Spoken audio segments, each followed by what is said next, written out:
They told you the Bible had 66 books. Simple, complete, finished, nothing more to see.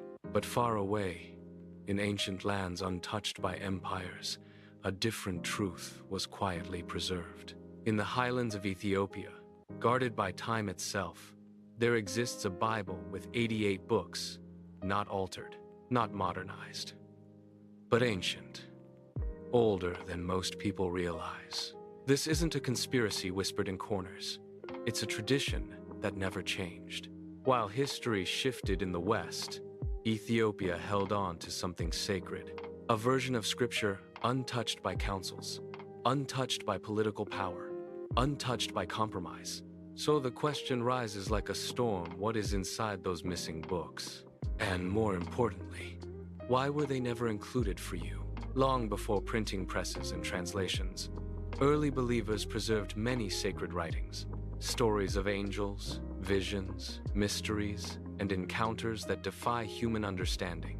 But over time, decisions were made, lines were drawn, books were removed, not always out of evil intent, but often for control, clarity, and power, because some texts were unsettling, too revealing, too supernatural, too dangerous. In Ethiopia, those texts remained, not hidden, but never taken away.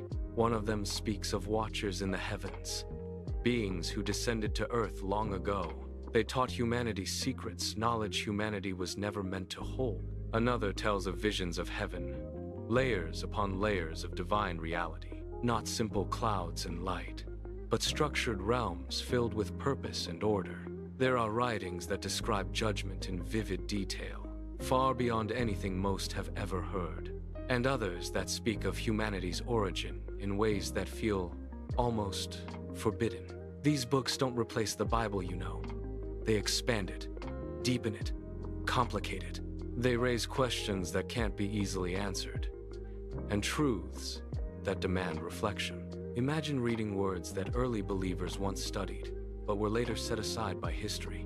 Imagine discovering perspectives lost for centuries, yet still alive in one corner of the world, because Ethiopia never let them go. They carried them through generations, through wars, through isolation, through time itself, guarding them as sacred truth, not for power, not for control, but for faith. So why don't you hear about this more often? Because history is shaped by decisions, and decisions are shaped by people, and people are not always neutral. When institutions formed, they needed structure, consistency, unity. Some texts were seen as too complex, too symbolic, too easily misunderstood. Others challenged authority too directly, raising uncomfortable questions. So they were left out, not destroyed, but excluded. And over time, forgotten by most, except in places like Ethiopia. There, the fuller collection survived, read, respected, and passed down faithfully. It reminds us that faith has layers, depth beyond what we often see, that history is not always complete, and truth is sometimes preserved quietly.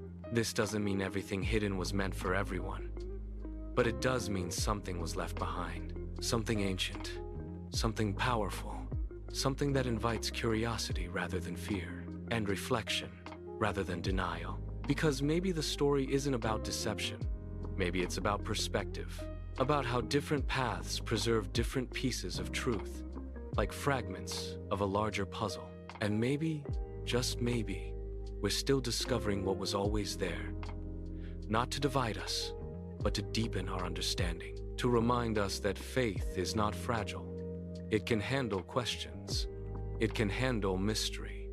It can handle truth, even the kind that was almost forgotten. So the next time you hear the Bible has 66 books, remember that depends on where you're standing.